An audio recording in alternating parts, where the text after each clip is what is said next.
Good evening, ladies and gentlemen. You are very welcome to the second Carbery Farmer Welfare webinar.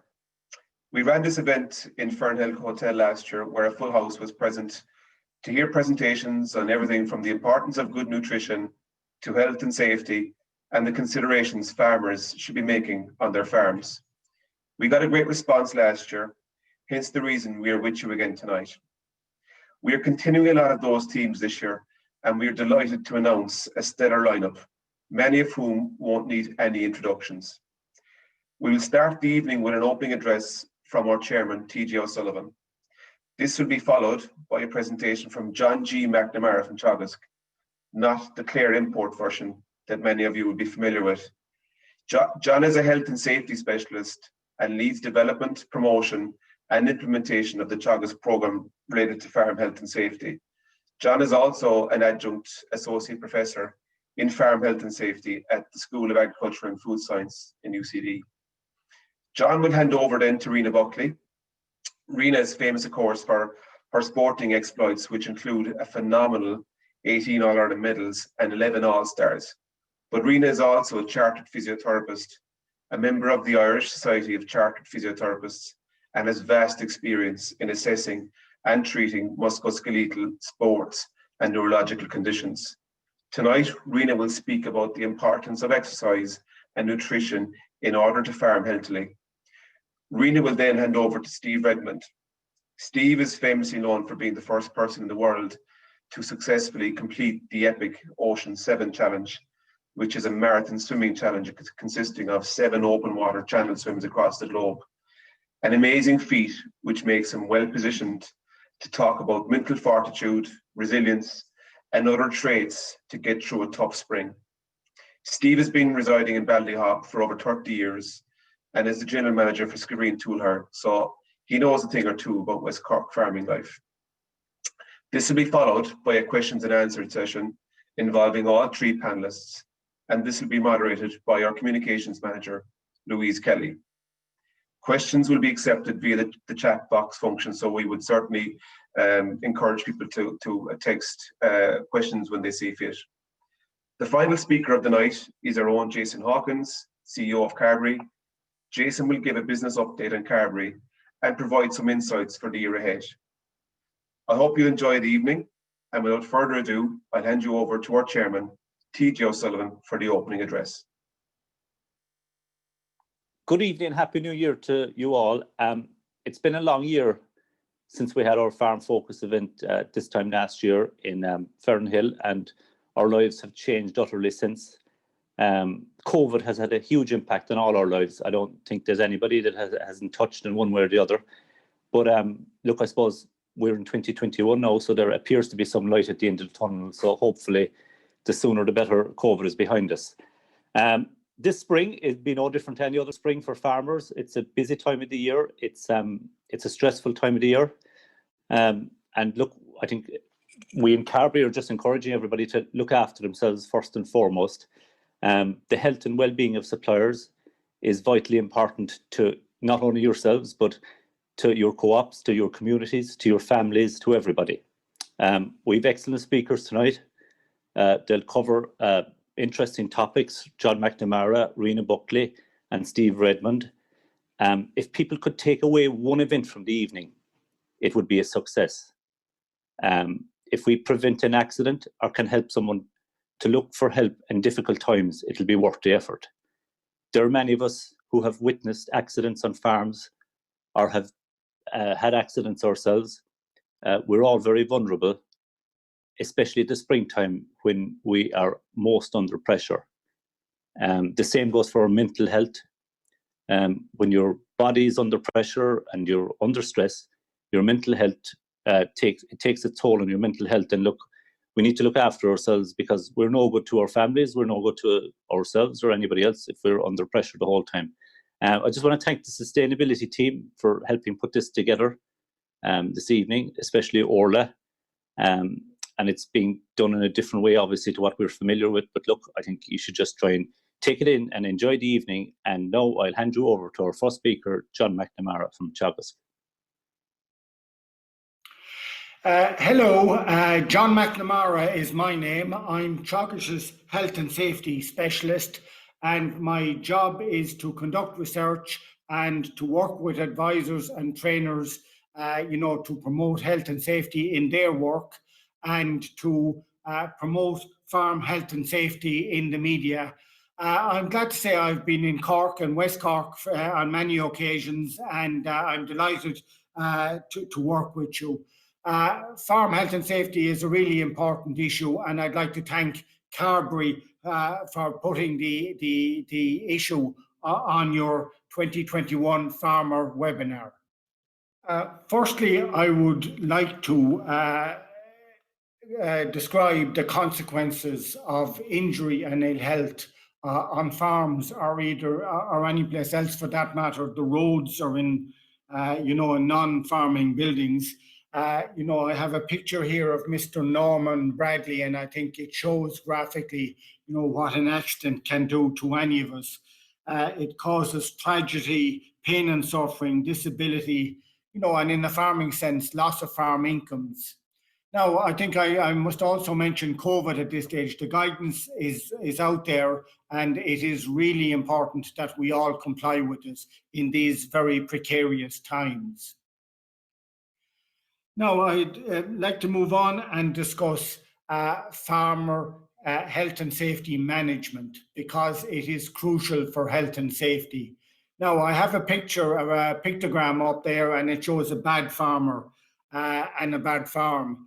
Now, it is easy, in psychology terms, it's easy to point out bad things rather than good things. And to be fair to farmers, you have moved on over the years, but there's always work to be done. The graphic shows a huge amount of issues. The guy up the ladder, the child heading for the slurry pit, the farmer with the coat around the power shaft, the child getting up in the tractor, the man under the trailer, the cows getting out on the road, the slurry pit and the bale, and all of that. What's missing there? And I would honestly suggest it's health and safety management, and that must begin with awareness and taking action. Health and safety must be put into action in every job, in every day of the year, and particularly at the coming time of the year, in the spring calving time. Now, a study that I've done myself would indicate that farmers tend to forget safety when the pressure comes on. And, you need good facilities to be an efficient farmer in safety terms and in other terms. And you must apply behavior also to on an ongoing basis to ensure safety is secured. And it is our first priority, as we can see from the earlier slide. Now, the guidance is there. The Health and Safety Authority have a guidance. Now, I was involved. Teagasc, we have an agreement to work with the HSA. So, we drew up this document with the HSA. You've all got a copy of it. It was posted out yearly. It's on the web. You can get it from our offices if you need it.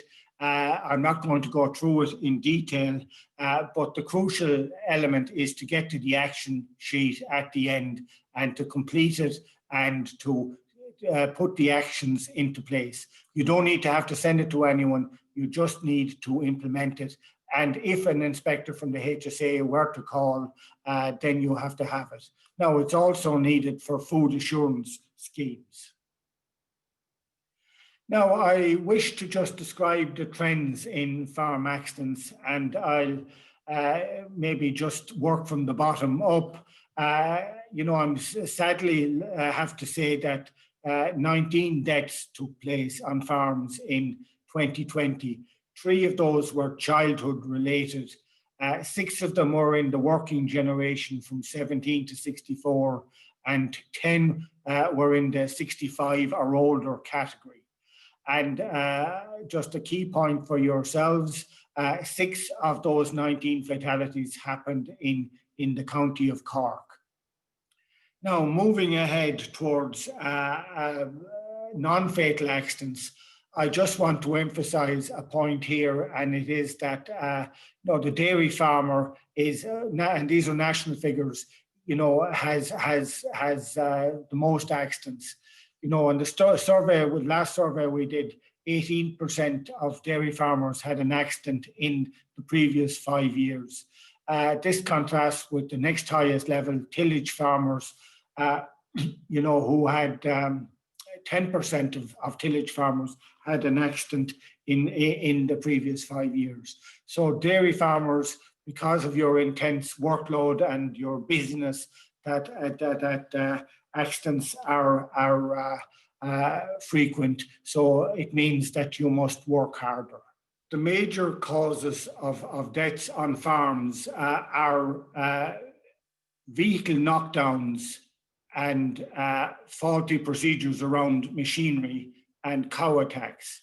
Firstly, what happens with machinery? Sadly, an older farmer or a child comes out. Tractors are big, and there are limitations to visibility around a tractor. Even at 5 miles an hour, a person can easily get knocked down. Other variants of that are machines moving on sloping grounds, such as vacuum tankers or tractors rolling away. Make sure the handbrake is on. It's simple stuff, but it has to be done. And also, when working on a tractor, make sure it's secure, that it can't move and roll over a person, and never go in under a tractor unless it's properly supported. Now, with cows, they're highly dangerous around calving. They're going to protect the calf. Never go in with a cow and a calf, get between a cow and a calf. A cow has the same force as a juggernaut, and if they get you, they could kill you. Now, cow attacks have increased dramatically in the last 5 or 10 years, whereas bull attacks, I can never say a bull is not is safe, but bull attacks have gone down, but cow attacks have gone up. There are TAMS grants, as I've mentioned, and maybe not for this year, but for future years, draw down whatever grant aid is there to improve your facilities. Now, here is a typical farm scene, maybe, and what action is needed. In one word, stop. Yeah, a young man runs over and hops up on the steps. The adult, you or me, we should stop our tractor, make the situation safe. Whatever the situation is, make it safe. And we should bring young people with us. We should inculcate safety into their thinking, in a positive way. And that they look at adults for guidance and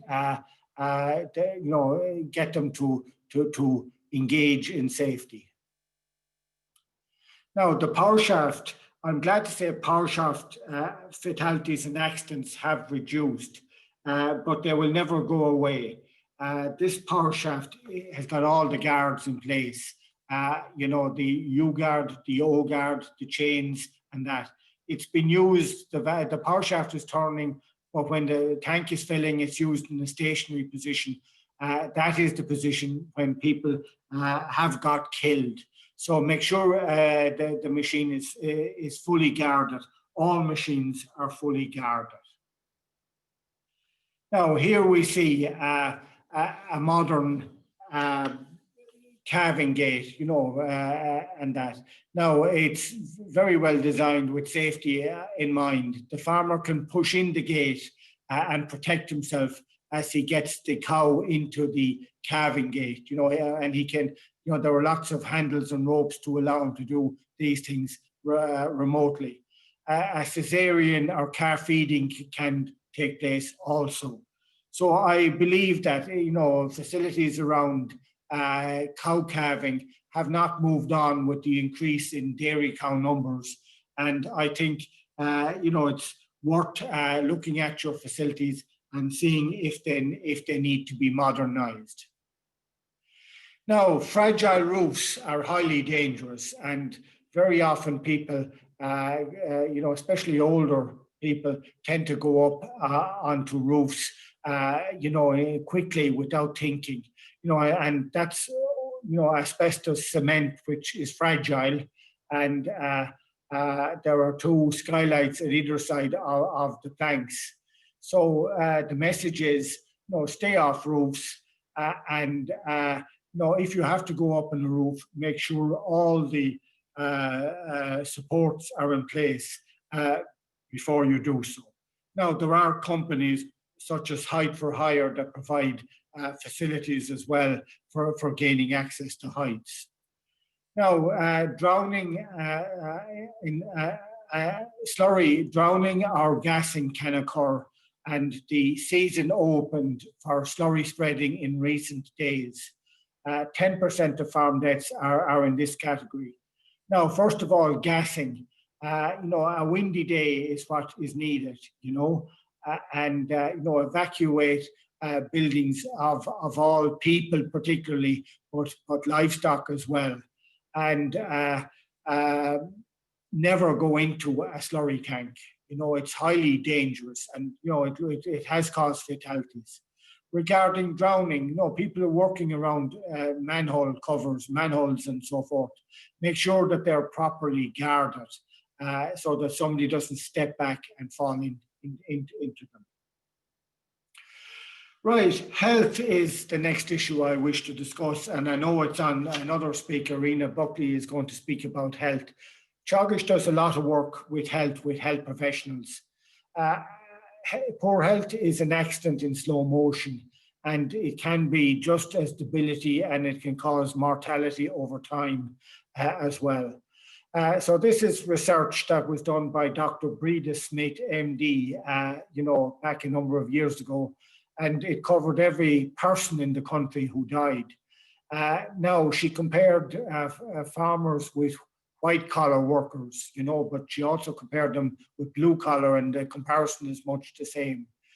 The key things that she found were that circulatory diseases are 5 times higher for farmers in the working age category, let's say 16 up to 64 age category, that's the way the CSO categorizes them, than the white-collar workers. So that is an alarming figure. More work needs to be done on farmer health. Also, cancers, they are 3 times higher. Now, a lot of cancer, maybe 70 or 80% of it, can be prevented in the longer term. The biggest, a major issue is sunlight, and skin cancer and malignant melanoma. And I know Cork and West Cork, has very high UV light levels in the summer. So from April to September, you need protection. The next one is diet and exercise, are crucial for cancer prevention in the longer term. The third point I would make is that pesticides and chemicals and that need to be used with care. And the fourth point I'd make about circulatory diseases and cancers is to be in regular contact with your doctor and get a regular checkup. And if you notice anything abnormal, to go early to the doctor. Now, in Dr. Smith's study, injuries, including poisoning, which was a very small amount, caused 7 times higher fatal accidents than among white-collar workers. So that slide is an action call to think about your health. Now, my key messages are that you are predominantly in control of your health and safety, and so am I. So active management, every day, but over time is required. Use the resources available. I've mentioned the risk assessment document, which is readily available, and I've mentioned TAMS. The government wants to assist farmers in any way possible. Now, put safe facilities in place, and that's a slightly longer term issue. But every day look out for safety items to be dealt with and to be fixed, or tidiness or whatever. The second point is your behaviour and the behaviour of people on the farm, and indeed my own behaviour, whether it's on the road or on the farm, that is crucial, and puts your safety first. Avoid rushing and hurrying, because that is a major cause of accidents. And I think, reflecting back to Mr. Norman Bradley earlier, and the picture of him where he lost his arm, it makes the point very strongly that your health and safety is your most valuable asset. A lot of safety, and if you're in a discussion group, I suggest you put it on your agenda, short and regular and specific items of safety and health. Cover one at a time. I'm just thinking up of power shaft covering being one, maybe, prevention of ill health is another. In completion, I'd like to give a number of thank yous. I think the first thank you would be to Norman Bradley and, persons who've told their stories on the Survivor Stories series. They've brought their injury or ill health to our attention so that we can learn from it. So I think we should all really appreciate their input into improving the farm safety of Irish agriculture. Secondly, I'd like to thank Carbery for including health and safety in your spring webinar for 2021. And I think, crucially, I think, I hope I've given you a strong and positive message. And, I think we all need to work hard at health and safety in our own interests. Thank you very much. Good evening, folks, and thanks to Orla for the invitation to speak to you this evening. To give you a brief background on myself, I'm from Berings. Now, I don't come from a farming background, but both my parents do. My father comes from Rylan, my mother comes from Kilmichael, so I've got plenty of farmers on both sides of my family. Now, in Berings, we did have an acre, so I've plenty of experience of setting spuds, tilling turnips, riding ponies. I think last year was the first year my father didn't go to the bog, so while I don't have a modern experience of farming, that's been my experience.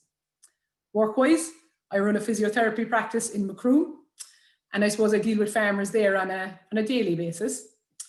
I suppose one of my big passions in life would be Gaelic games, and I play Gaelic games at the moment at club level, but I suppose I've had many good days in Cork jerseys over the years. So today I'm going to talk about one of my other big passions in life, and that would be health promotion. So today we're talking about health, physical activity, and nutrition. Why do I want to be healthy? Well, I find when I'm healthy, I'm happier in myself, both physically and mentally. Being healthy leads to improved relationships with those in my life. It allows me to perform better at my work. I'm sharper, I make better decisions. It reduces time spent sick, unwell, or out of work. It gives me an increased network of friends, and it's something that I really enjoy. So that's why I want to be healthy. Is being healthy a new concept? Not at all. As far back as the 5th century BC, Hippocrates, a Greek physician who was widely regarded as the father of medicine, stated that if we could give every individual the right amount of nourishment and exercise, not too little and not too much, we would have found the safest way to health. There probably isn't too much to change about that statement. So, looking at exercise, what are the different types of exercise? Firstly, we have aerobic training. This is the type of exercise which improves the health and capacity of our heart and lungs. It works on the cardiovascular system, and it's the type of exercise which would make you somewhat out of breath. So examples of this type of exercise would include walking, running, cycling, swimming, dancing, or maybe five-a-side soccer. Secondly, we have anaerobic training. This is the type of exercise which improves muscle and bone health, as well as your balance and coordination. It involves resistance training or pushing against the resistance.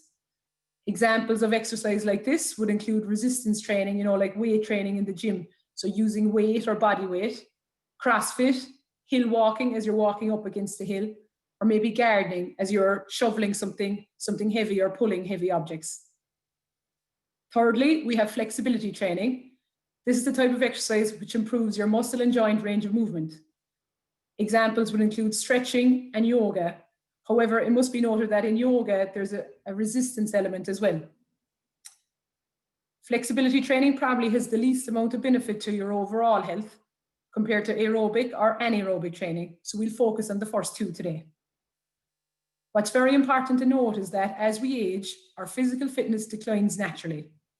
So our aerobic or cardiovascular capacity, that's our heart and lung capacity, that declines at a slower rate than our anaerobic capacity. That is our muscle and bone health and balance and coordination.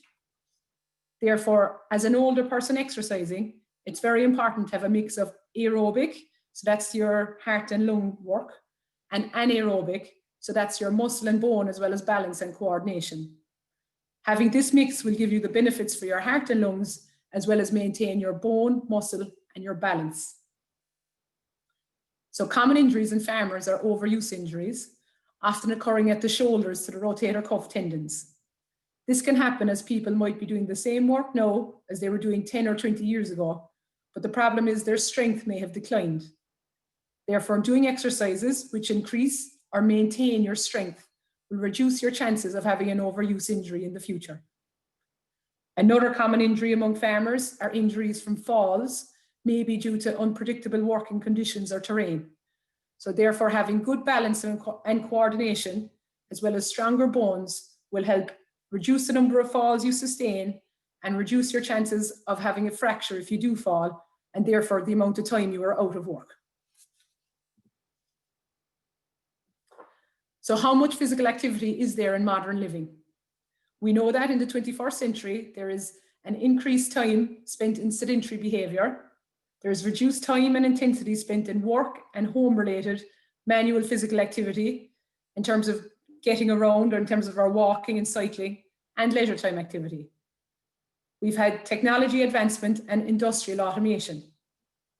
So while the physical activity we perform at work does count towards our total level of physical activity, sometimes I would find that farmers' perception of their levels of physical activity while working is quite different to actual levels.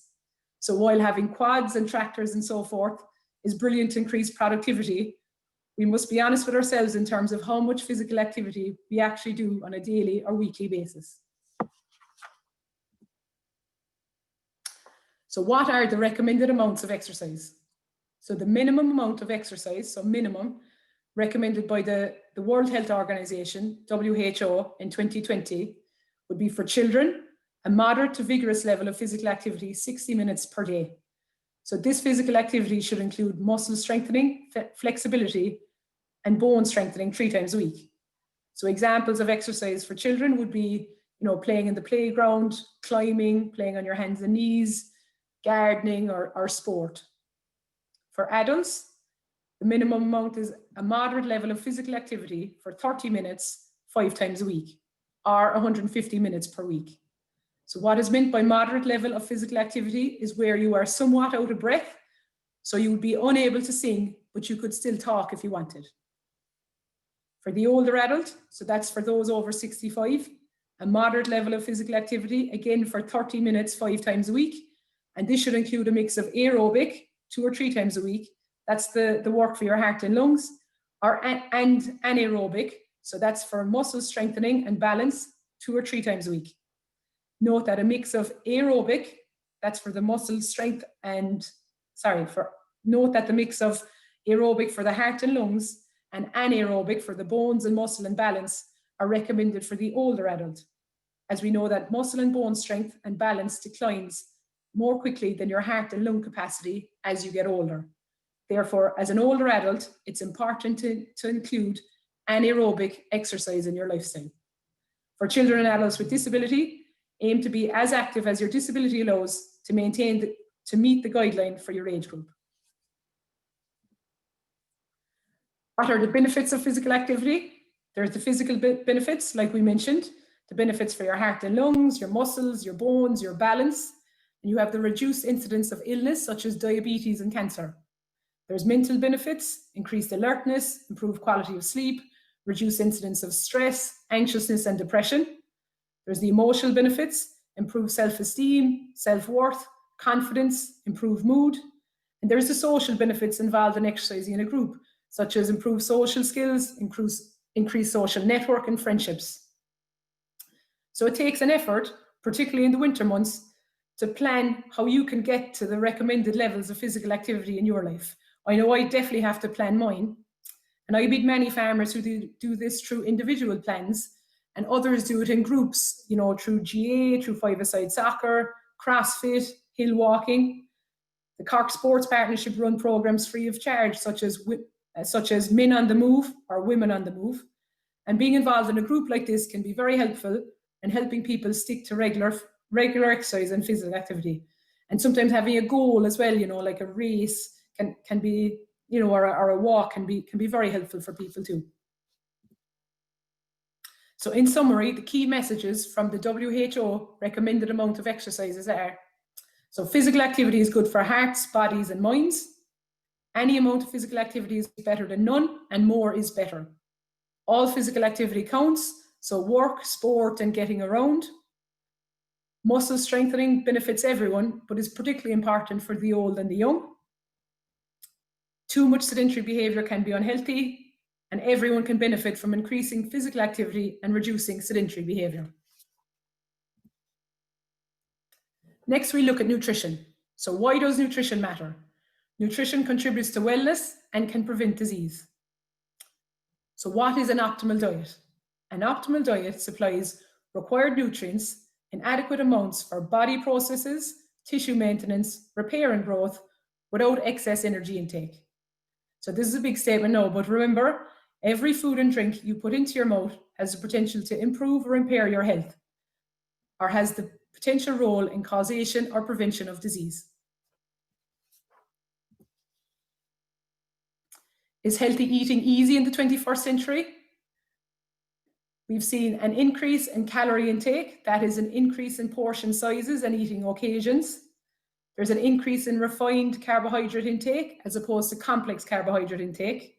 There's a redistribution of fat intake, that is an increased amount of trans fats in our diets. They're kind of the bad fats. And there's a reduction in fiber intake.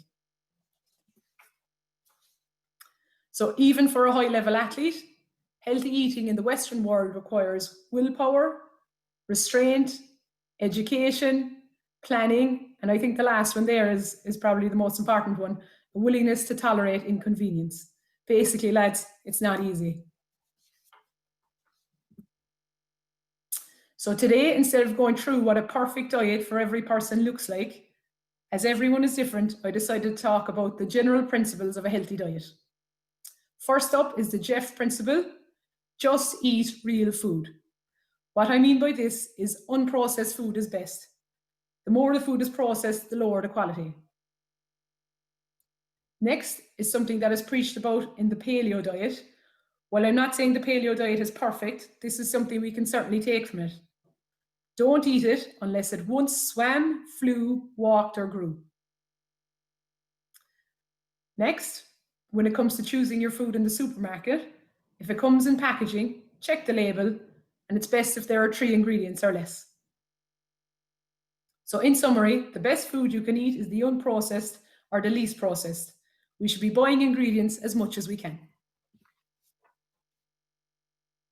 So to have a healthy diet, follow these principles. Eat as much of this food as you like, that is, never go hungry, and do this 90% of the time. Next is an example of what a dinner plate should look like from the US Department of Agriculture in 2011. So as we look at the picture, note how the fruit and veg take up half the plate. So this is an excellent habit all of us can take home and put into action straight away. Another point to note is that protein is very important in all our diets. Again, particularly as we get older, we need that protein to maintain our muscle and bone strength, as it does decline that bit faster than our heart and lung capacity. Therefore, putting some protein in every meal is very important, you know, through milk, meat, nuts, eggs, lentils, but it's something not to forget about. At times, it can be easy to forget about protein in the breakfast in particular, and, you know, maybe go for tea and toast instead. but a boiled egg or a glass of milk is very important and not to be forgotten. And both of those are unprocessed foods, so they come highly recommended. What about the junk food? I think it's fair to say it's the dose alone that makes the poison. If we eat well 90% of the time, the 10% will have very little negativity. It's about getting the 90% correct. So finally, I began by telling you why I want to be healthy in my life. Hopefully, what I've spoken about in the last 10 or 15 minutes will have helped your understanding of the benefits of being healthy and how to live a healthy life through physical activity and diet. But as you all know, you could bring the horse to water, but you can't make him drink. So everyone must ask themselves, why do I want to be healthy? Do I want to be happier in myself? Is it for my partner, my kids, my relationships? Do I want to achieve more in work? Do I want to achieve more in sport? Do I want to avoid being out of work for physical or mental reasons? Do I want to develop new relationships? Do I want to look good? The why is completely up to yourself, but it is up to yourself. As we're often told in sport, if it's meant to be, it's up to me.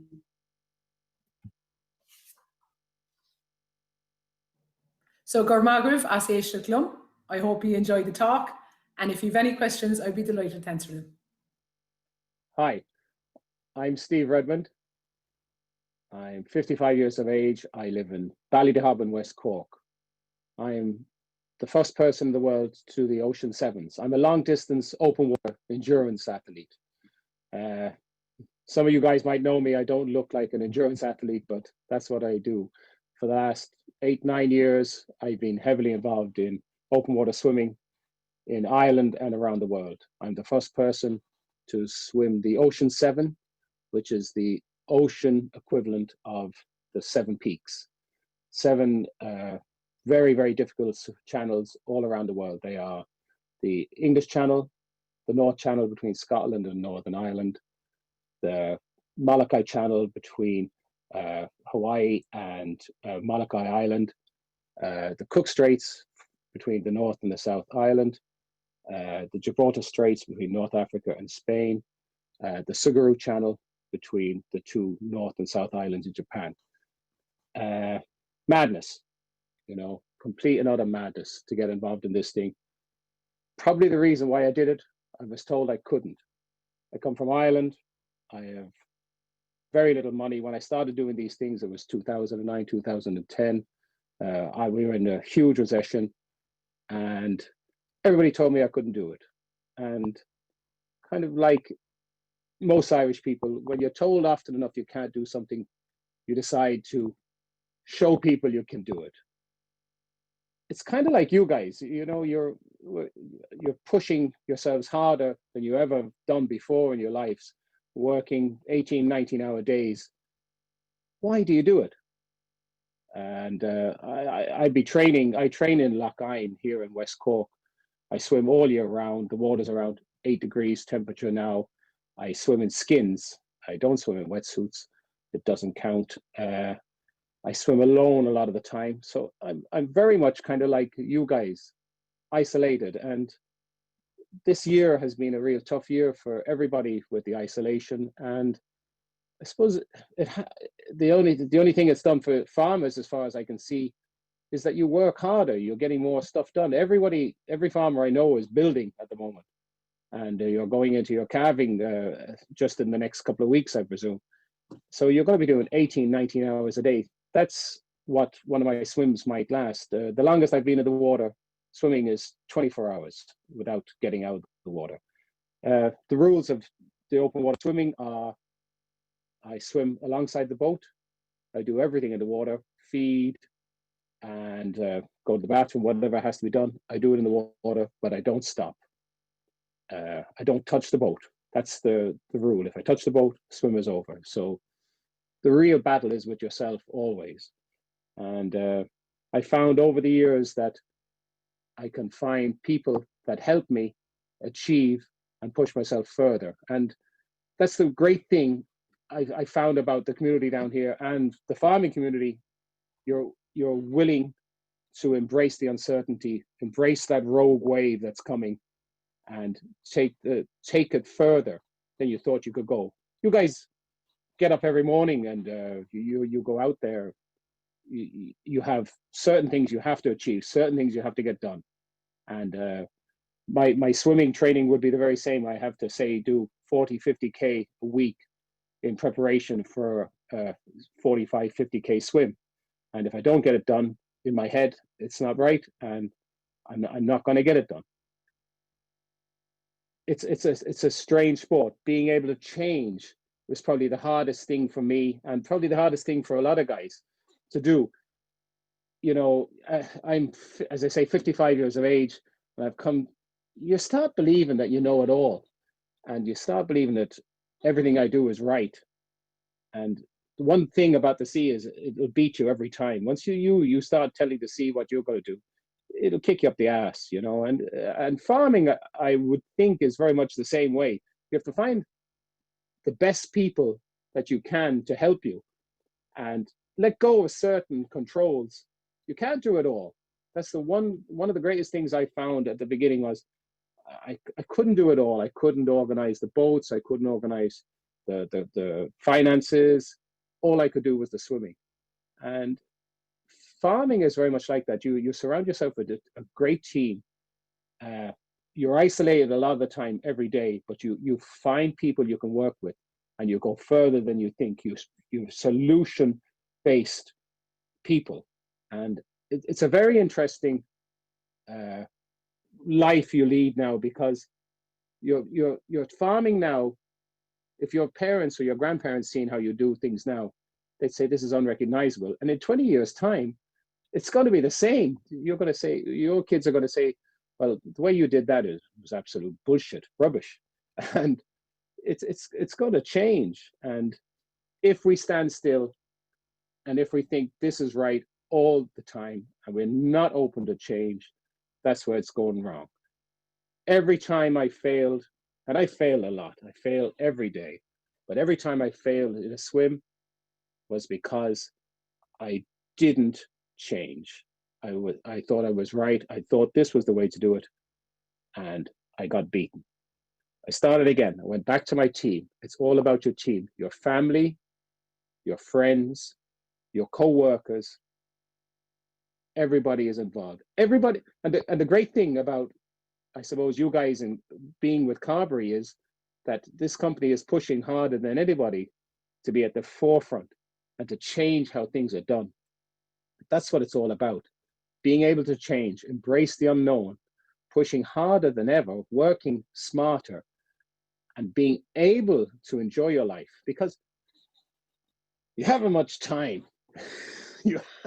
This is a thing. I have so little time, and I have so much I want to do. And the truth of it is that I'm not going to get it all done. I have targets already set for this year. I can't wait for lockdown to end and for us all to meet. Even people I don't like, I'm looking forward to seeing them now. And getting out there and going just to a game or going for a meal and not being afraid, because we're living in fear now, and that's not a good way to be.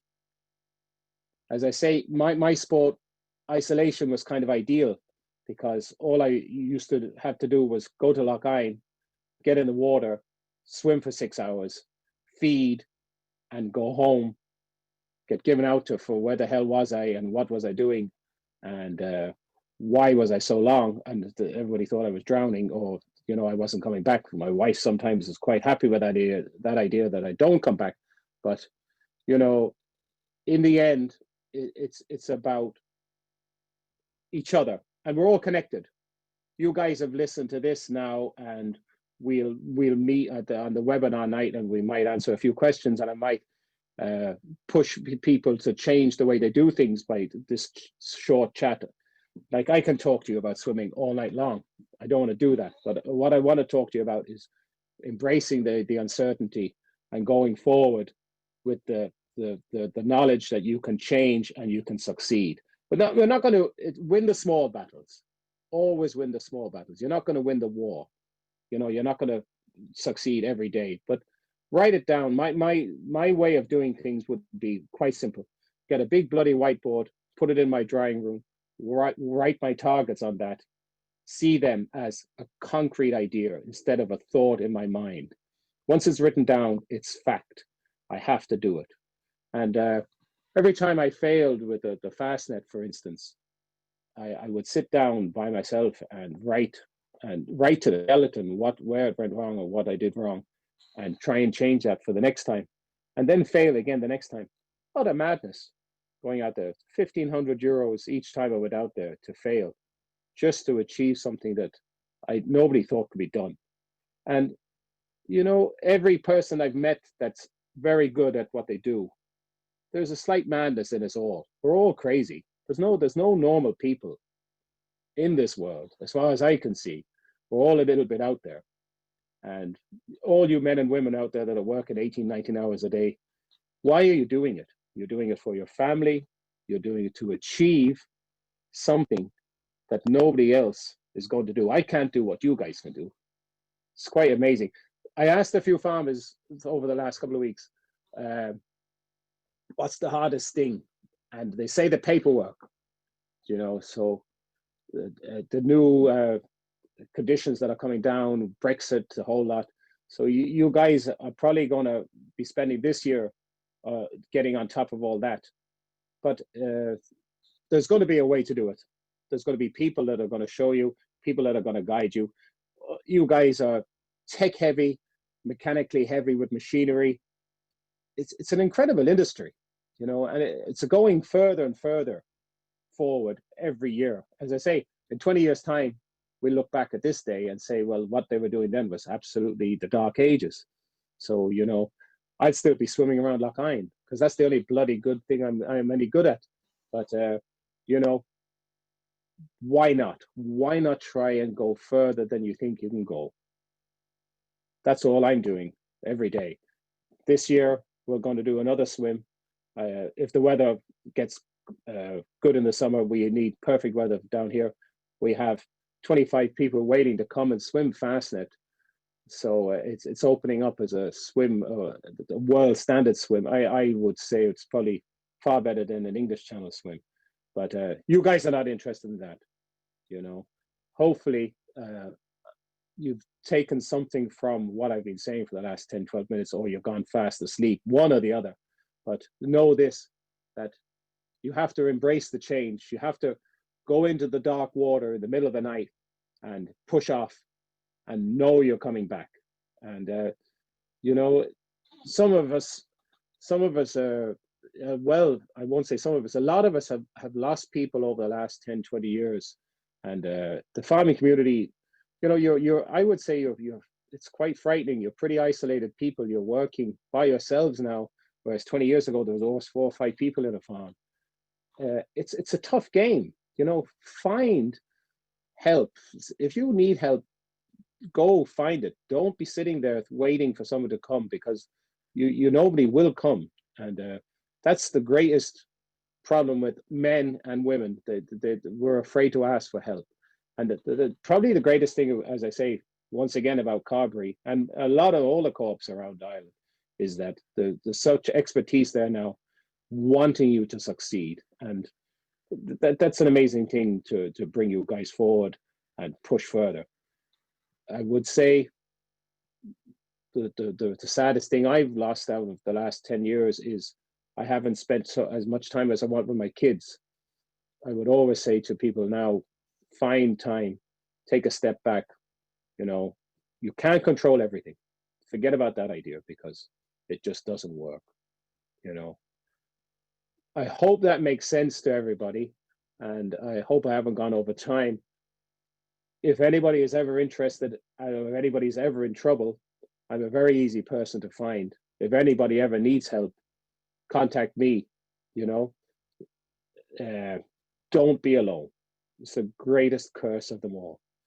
Leaving yourself there by yourself, having no one to talk to. Find that person, find the people that you can work with, and succeed. Keep pushing further. Never stop. Thank you.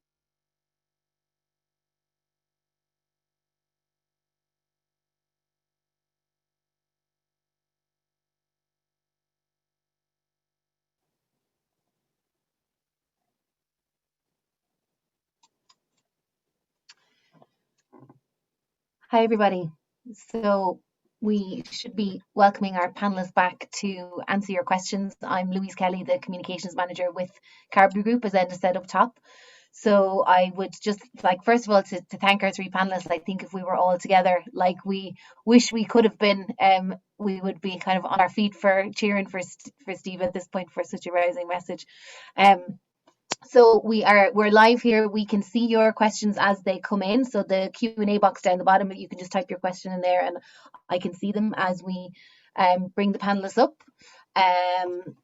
And I am going to start with a question for each of the panelists. I think we heard such great information there, but there was a lot of it. So if I know anything about farmers and thinking of my own family, the first thing they'll say to me is I haven't time to do all that. So if we could start, maybe we'll start with John and then go to Rena and Steve. If a person takes away one thing from what you said this evening to kind of bring forward into 2021 with them, what would your preference be for that to be? And we'll start with you, John, if that's okay. Okay, well, I think health and safety is what I would like for everyone in the country. We should be aiming for zero. So I would think start tomorrow morning, look at your facilities, and I take what Steve said, write down a little list, and take one action at a time and get them done. Doers make progress. Thank you. Brilliant. Rena, I suppose the same question for you. If there's one very tangible thing, what would it be on the physical fitness and health side? Yeah, look, I suppose, it's not easy to be, having enough time for physical activity and for diet, but I would encourage everybody to prioritize health. It's worth it, as fair and slant and on tanta.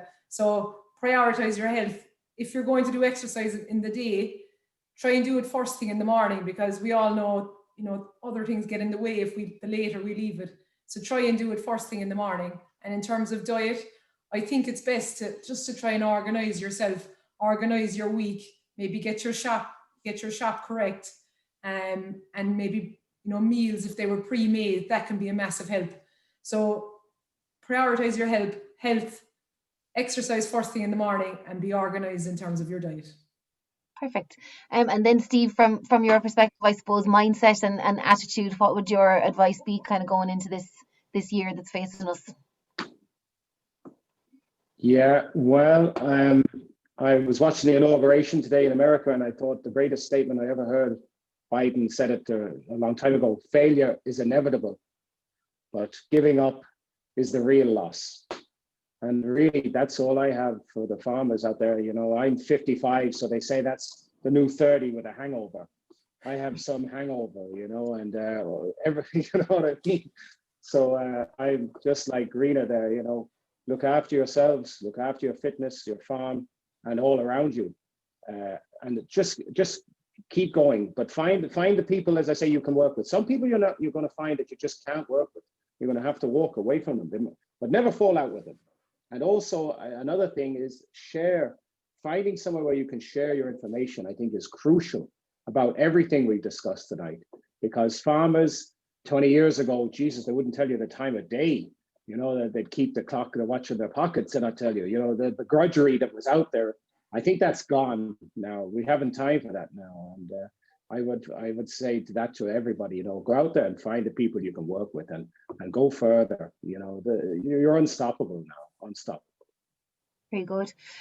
Sorry, I should have said up top that we are going to do our Q&A for about 10 minutes, and then Jason Hawkins, Cadbury CEO, is going to come on and do a business update. So just to let people know that you should hang around for that.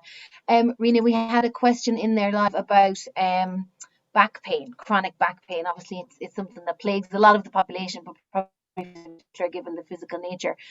Generally speaking, are there some kind of top tips that people can do to manage existing back pain or try and prevent injury like that in the first place? Yeah, certainly. So I suppose one thing definitely is to get your back pain checked out. So make sure that it's not coming from a medical condition that needs medical attention. But aside from that, if it's just I don't want to say just, but if it's a non-dangerous type of chronic back pain, being fit and being healthy, that's your best bet in terms of tackling back pain. if you're in a place that you're not fit and healthy at the moment, you know, enthusiasm is fantastic, but you have to build it up gradually. You know, so if you're starting at a low base, that's fine. You know, everybody's got to start somewhere, but just build up slowly. And if you're fitter and healthier, you have a much better chance in terms of tackling low back pain. Brilliant. John, just a question for you on farm safety. And I know we talked about, you had a very good piece there about fatalities, and sadly child fatalities on the up. Just with COVID and the way kind of schooling has gone this year, we have an awful lot more kids on farm home with us than we would normally be used to. Are there particular things that farmers should be kind of looking out for or doing, just mindful of the fact that families are around more than they would be used to maybe? No, yes, Louise, like childhood safety is a particular concern during COVID. Like schools are closed, so children are at home. Now, I know it's the winter, you know, but, you know, I've seen some horrific pictures of fatal accidents with children, you know, where a young child was rolled over by a tractor or some such thing, like, and it's really horrifying. You know, so the first thing I would say is children should not be out around the farm when there's, you know, when there's dangers going on, you know, tractors moving, livestock, slurry pits open and all that, you know, so I think there should be a line. I think this suggestion was made to me several times. There should be a line there, and the kids shouldn't cross the line. Now, we're adults, kids, we should talk to kids about safety. No, we should get a common understanding about health and safety, and we know we should inculcate safety.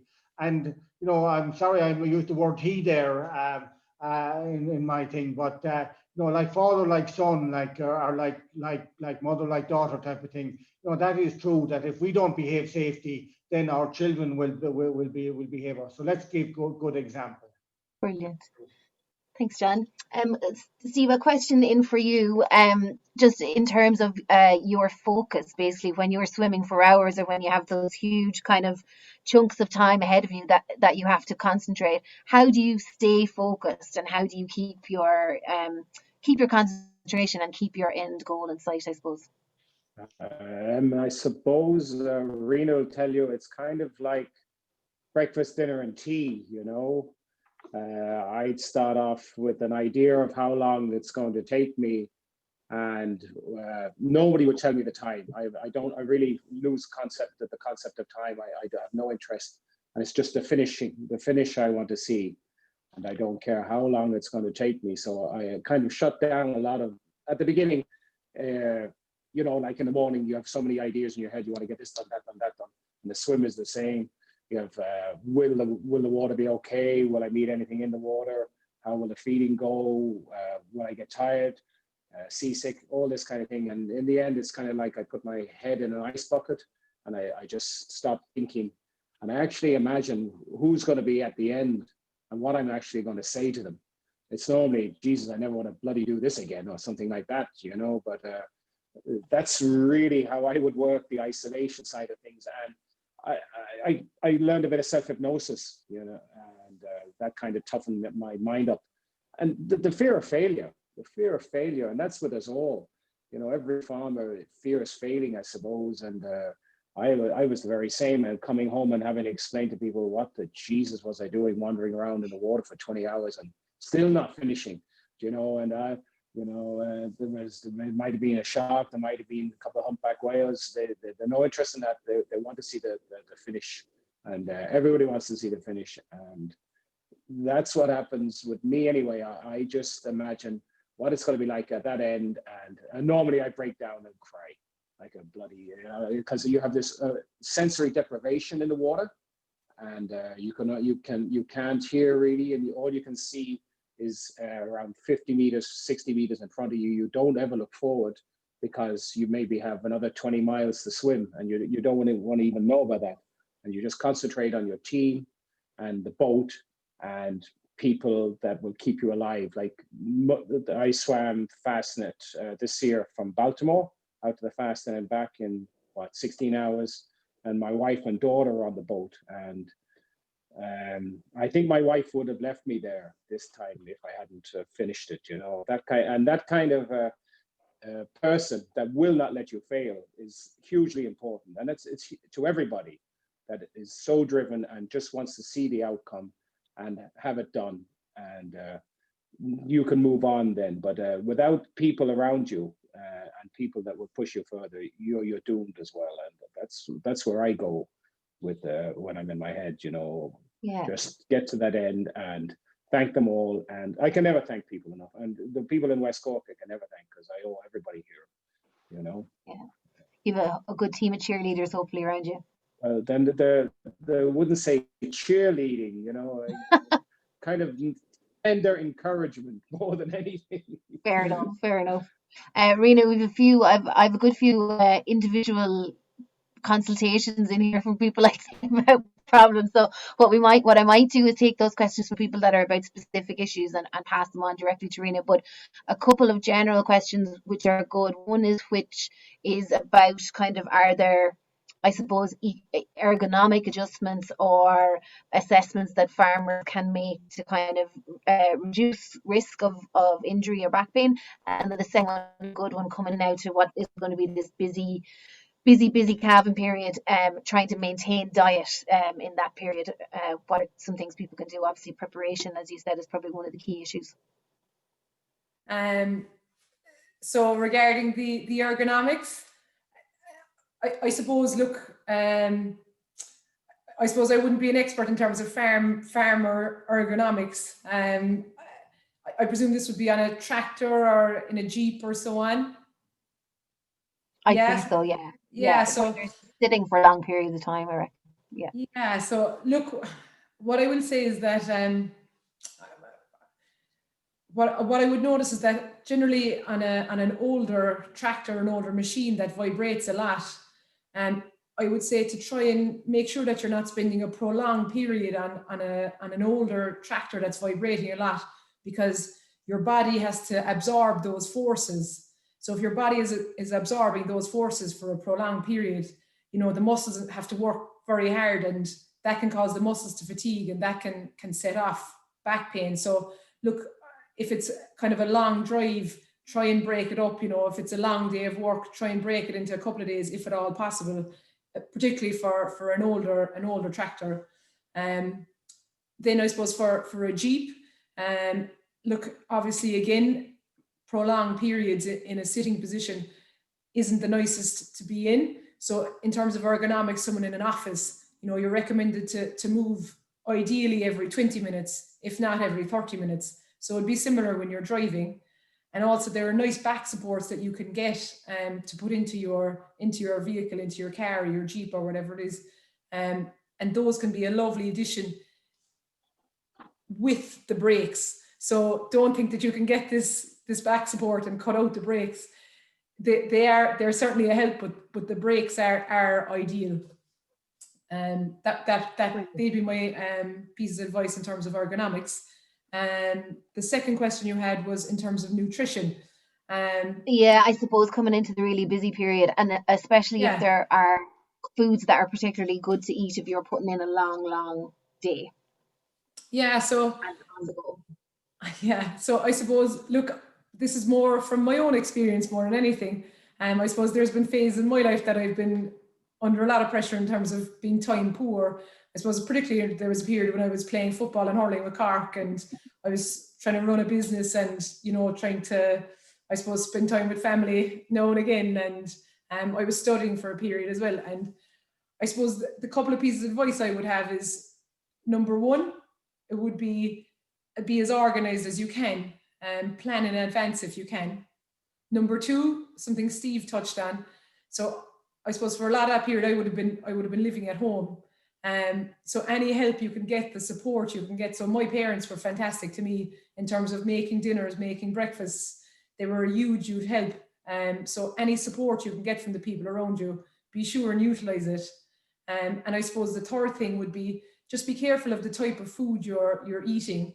You know, you don't want to have big peaks and troughs in terms of your energy. So like you want to be eating complex carbohydrates. So like your obvious example is if you get up and you have a bowl of cornflakes in the morning, I mean, that you'll be hopping after that. Whereas if you have a bowl of porridge, you're not going to be you're not going to be hungry for a prolonged period afterwards. So like, your fizzy drinks, your sweets, the stuff that will give you a big energy kick, they're also going to give you a big energy drop. So when you're eating foods, try and eat the more complex food, because it will just keep you on an even keel. It'll keep you going that bit longer. And the last piece of advice would be, in terms of healthy snacks, one thing that's hugely helpful that I would have found, and I still would find, on the way to training or after a long day, you haven't got in the nutrition that you hoped you would have had, would be nuts. And I would have the car, there's a guy told us one time, he was training us with Cork, and he told us that the car should be like a compost heap. You should have apple skins and banana or apple cores, banana skins, nuts, fruit, currants, raisins, those type of things in the car that you can reach for, so that you're not stopping at the shop and getting, like your coffee and your muffin or whatever it is. Try and eat the healthy foods and have them at reach to you as much as you can. So I didn't hear Red Bull in there, so that's probably not the best. Perfect. And listen, we've a good few more questions in, but what I've done is I've copied and pasted those, and for people whose questions we didn't take, I'll pass them on directly to the panelists and see if we can kind of get back directly to you with more specific ones. So I think what we will do now is I'll introduce Jason Hawkins, the CEO of Carbery, who's going to give an update. We will keep our panelists hopefully here if there's any questions that pop up afterwards, but just to sincerely thank them again for their time and contributing so fantastically to this evening.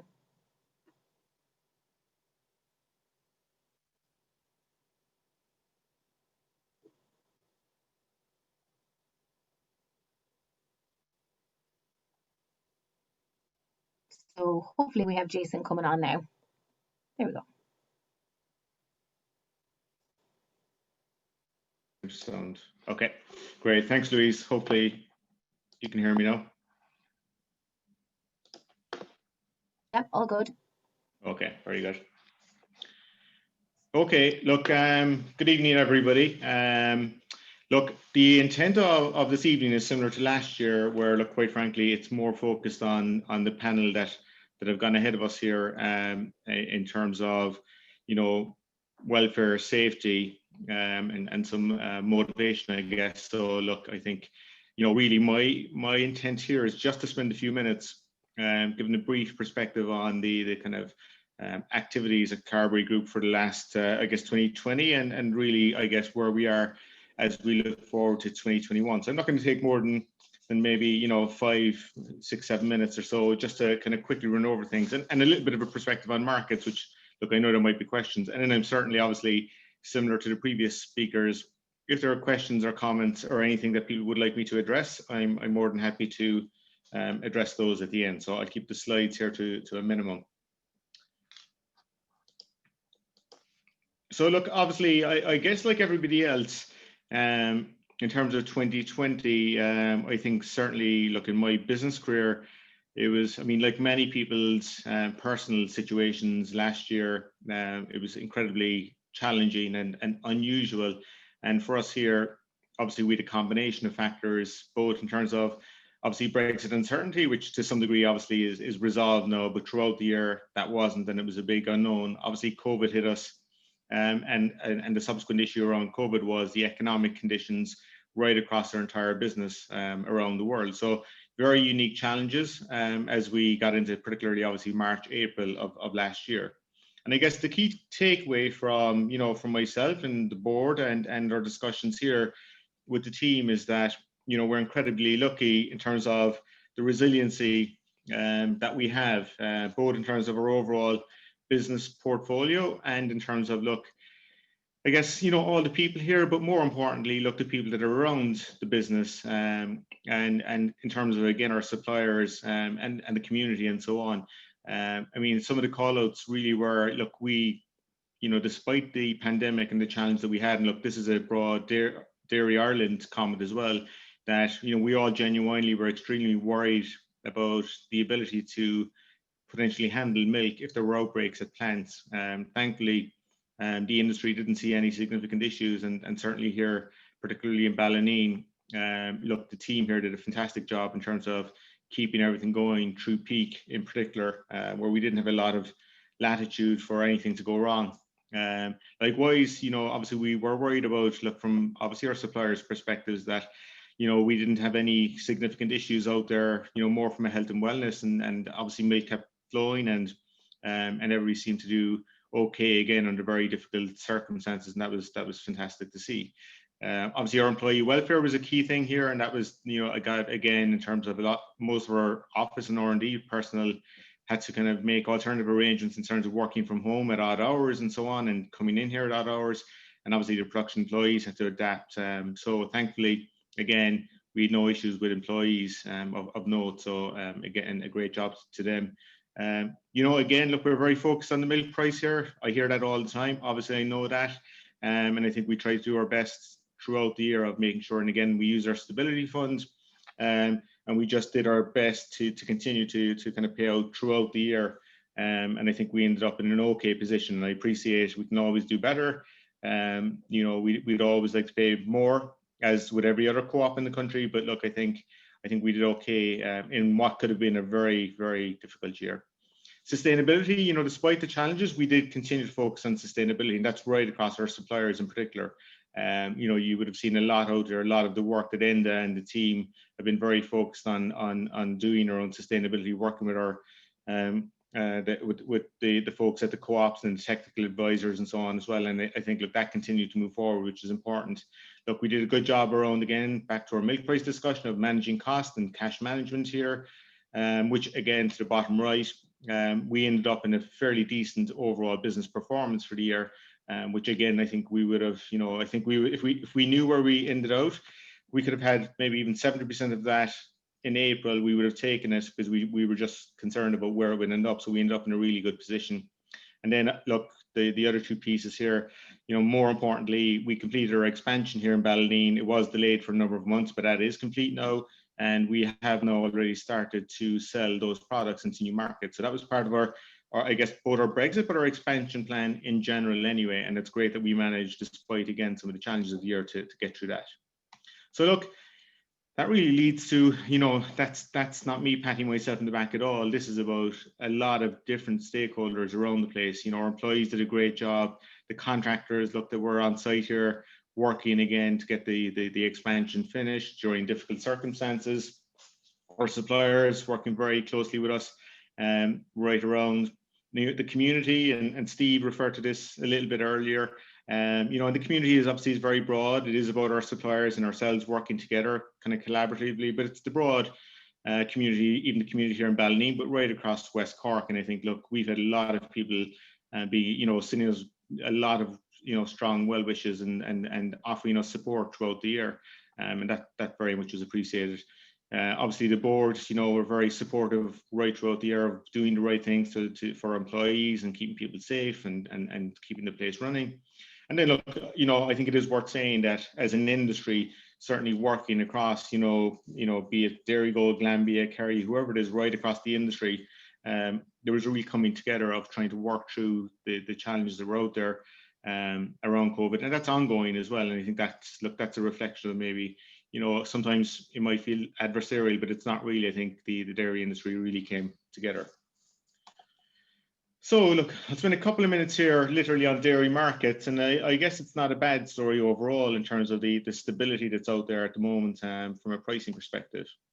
Look, maybe a bit of a reflection back. I think what we did learn last year a little bit was, we saw significant impact in terms of pricing and so on around government support measures during COVID, which again, I think when COVID started and you saw the impact on the economy right around the world, we were worried about the impact. But look, the stimuluses that various governments put in place, be it food buying programs or just kind of PUP and so on, really did make a difference. And we certainly saw that people did prioritize the purchase of dairy products during lockdown as well, which speaks to the next point as well, that for our consumers, while food service obviously shut down with restaurants and so on right around the world, retail actually did really well, and it nearly offset that along with some of the government buying.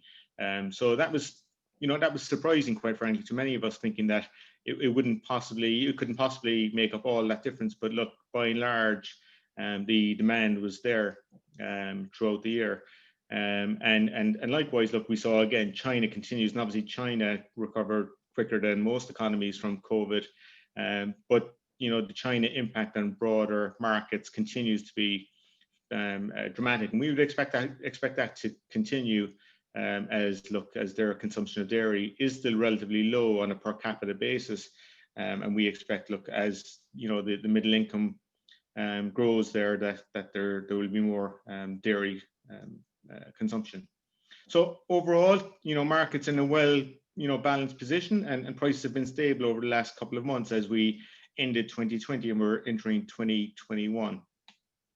So I'm not going to spend a lot of time on these. Look, the forecast for 2021 from a global milk supply, generally speaking, depending on who you ask, it's 1.2 to 1.5% growth expected in the year. And you can see there, just generally speaking, it's pretty green, right around the world. And so again, maybe look, the EU milk supply, and I'll get onto it in a moment, that's a fairly modest enough increase, and that could go up or down depending on some other factors. So generally speaking, 1.2 to 1.5%. And if you were to think about normal demand growth, you would say that's an okay number in terms of keeping balanced. From a forecast look at dairy demand, the outlook is 1.5 to 2%, which is slightly stronger, which obviously you always want to see dairy demand being stronger than supply. But obviously there's a massive caveat around this, because it's really all predicated on what happens with COVID in terms of recovery, and when our economies opened up, and in particular when those food service open up and restaurants open up, because then you're going to hopefully see a bit of a pickup in dairy demand at some point in the year. And by and large, most people are assuming that H1 won't be a big difference, but the second half of the year will be. And then again, you can see I mentioned China. The US dairy demand continues to be fairly strong, albeit a lot of that was driven and has been driven even early this year with government support and so on as well. So look, supply and demand are generally pretty stable, I would say, at this point. Look, I suppose, risks to prices, obviously it is, we've seen look, everybody reads the papers of even Brexit in the last kind of week or two, there's, a little bit of chaos at getting across customs and so on. Some more paperwork, some more costs. We know there are more costs that are going to impact transactions between Ireland and the UK. I guess, look, we're trying to all bottom out what does that look like, so it's a watch out. The US herd size has grown quite a bit, more than normal over the last number of months because of strong prices there. So that's something that we've got to keep an eye on this year. I mentioned the COVID impacts. If the EU is stronger in the spring, that could put a bit of pressure on pricing, certainly European pricing. And look, China is trying to grow its kind of its own self dairy supply, albeit it's at a small level.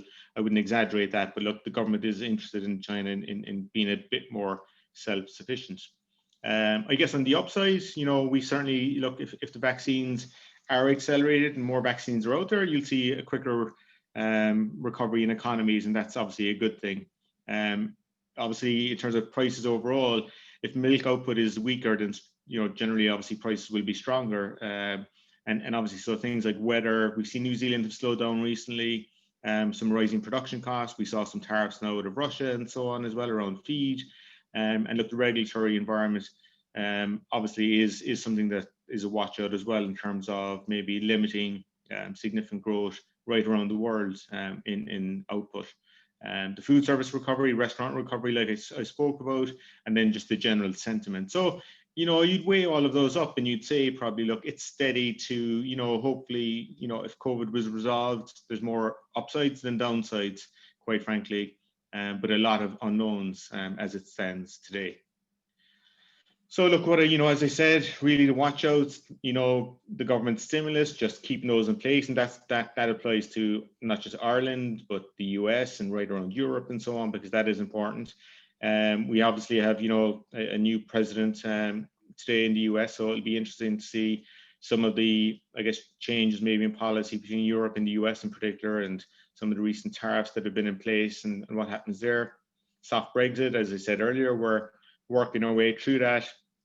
Currency, you would see, and why is that important? The euro has gotten stronger more recently, and versus the dollar in particular. And what you see then, of course, is it just gets a little bit, if European product is a bit more expensive in places like Asia and so on. So you sometimes are less competitive, or Middle East and Africa. Food service demand I spoke to, and I spoke to the other pieces, and obviously particularly in our world here, where we do over probably 60,000 metric tons of cheese this year, specifically cheese markets, mozzarella, and again mozzarella has been impacted by the food service and restaurant demand, but hopefully we'll see again some improvement in that this year.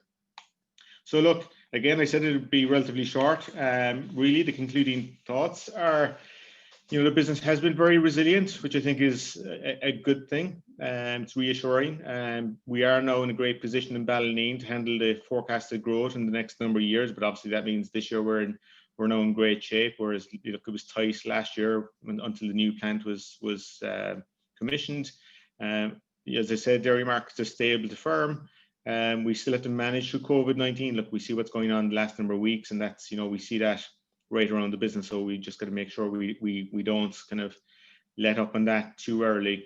We obviously have our diversification strategy and our growth plans, 2021 and beyond. And look, we're really focused on getting back to that as well this year. And look, the last point really is, look, and I know this is a difficult conversation at times, but look, I think, the one thing that we'll continue to see, and we've seen, but certainly I think once COVID maybe starts, going into the background, is this focus on sustainability. And look, we've been very proactive. We're very lucky here. We've got great suppliers who are really, pushing things out there to make sure we're top of our game from a sustainability perspective. Look, but we see things, our customers ask us all the time about sustainability. It's not like it's a regulatory issue in of itself. Of course, there are some regulations and government pressures, EU pressures, but look, customers are really interested in this as well, and putting pressure on what are we doing. And look, we see some other things that are out there. And Steve kind of referred to it earlier in his discussion around, we're here to help you, but it obviously has to be collaborative in terms of addressing the sustainability challenges that are out there. It has to start at farm level, and our job is to make sure that we're out in the market talking to customers, understanding what they need, and obviously trying to get the best price for our products, reflecting those efforts as well. But I guess, look, we certainly need to continue to work together, which we have done as we look through 2021 and beyond. So look, that's really it from me. So maybe I'll see, Louise, if there are any questions before we potentially wrap it up. Yeah, we had one question in, which was about global trade. So the question was, will an improvement in US trade terms help dairy imports into the States? And then what further growth options are there in Southeast Asia? Yes, sorry, the first part was in terms of the States, the improved trade there, yeah? Yeah, sorry. Yeah, look, I think, there is some degree of restriction in terms of the States. There is obviously what we saw last year were tariffs being imposed. To be fair, I think, and obviously a lot of, the business into the States is via the Ornu and the brand and so on team there. And generally, we haven't seen, a big drop off in our volumes in the year. So there's good, I guess that's a good reflection of the quality that's perceived out there in the US market. There's still, to this point, a limit on, what you can take, what you can sell in, or they're effectively quotas in terms of what you can sell in from a dairy product perspective into the US. Perhaps if there's a broader, North American EU trade deal of sorts, maybe that will increase. But obviously the other side to that is you potentially open up European markets as well. So, I think, look, if there's an improvement in relationship, that's always a good thing from a trade perspective. So it's probably more of maintaining what we have and protecting what we have and have had historically versus maybe significant growth. There is some growth upside there, but it's about protecting probably what we have. Asia, certainly, I think, look, we see all the time in terms of the opportunities in Southeast Asia as we've gotten out there more and more with our products. there's no shortage. It's about probably just picking again. You know, we've got 60,000 metric tons of cheese.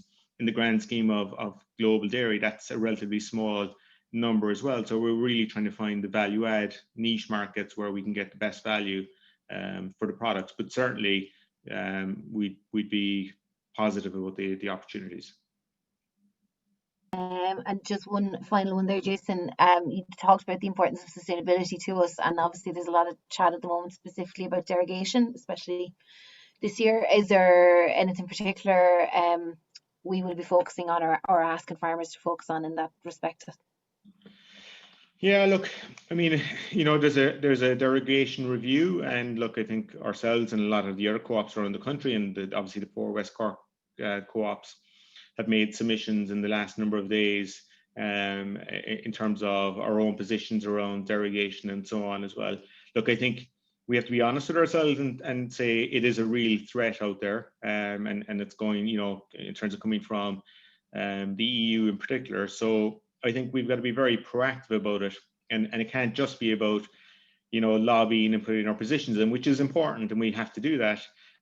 But you know, things like that we've worked around ASAP and some of the other things that we've been focused on. It's really important that people engage with that, and people have been engaging. But I would certainly encourage people that it's all of our problems. It's not certain people. It's, you know, everybody has to be engaged in this in terms of what are the things we need to be doing together. And we absolutely here at Carbery will support that and are very engaged in that across the industry with the government. But it can't be a top down. This has to start with farmer engagement. I mean, the farmers, our suppliers, know better than anybody else in terms of what needs to happen out there and some of the challenges. And that's part of our job, is to facilitate that communication of some of the real challenges out there, and how we work through, be it the government channels or what have you, to make sure that they're understood and we address them as well. But everybody has to kind of roll their sleeves up on this one. Perfect. And last question, and we'll try and let everybody go before 9:30.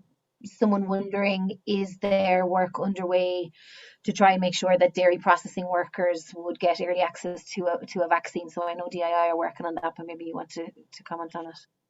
Yeah, sure. Look, DII, that's Dairy Industry Ireland, which is, look, I guess really it's a kind of it's the processors, dairy processors kind of group, have been working very closely with NEFIT and the department in terms of engaging on the need for vaccinations at the appropriate time. Obviously, we're all very sensitive that, you know, frontline healthcare workers, etc., and the elderly and those higher risk need to be addressed first. But we're trying to make sure that it is understood that certainly the priority workers and the critical workers that are needed to keep these plants running will be high on the list. And to be fair, I would say, you know, the mood music and the general feedback is that's understood, and they will work with the industry. So I think we just got to be patient, and, you know, it's probably more just collaboratively working with them and discussing it with them, as opposed to kind of making any demands out there at this point in time, because obviously, look, the whole vaccine rollout is a very sensitive area. Perfect. Listen, I think we'll sign off with that. There's a few more questions, but again, I'll take them directly. Just again, to really sincerely thank all of our panelists, and especially to thank everybody who tuned in tonight. We had 280 attendees at some point, so I think that goes to show that even if we have to do things virtually, it's good to stay connected. It's good to provide those opportunities, and we are always happy to hear from our suppliers about what they want to hear from and how they'd like to stay connected. So be safe, everyone, and be healthy. And thank you for tuning in, and we hope to be back together with you soon. Great.